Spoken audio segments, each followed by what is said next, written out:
everybody, and today I'm going to be teaching you how to solve the nail puzzle.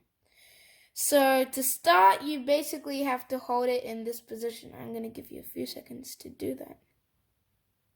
Okay, once you've got it into this position, you need to turn the right hand side down so to meet with the other one, and you have to keep turning it until you can't turn it anymore.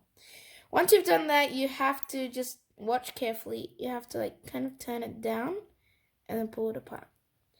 It's as simple as that. That's how you untangle it. To fix it, you have to put it back like this and just turn it all the way to this side. And now it's tangled again. So that is how you solve the nail puzzle. If you like this video, please make sure to hit that like button down below, also the subscribe button. And goodbye, see you in the next video.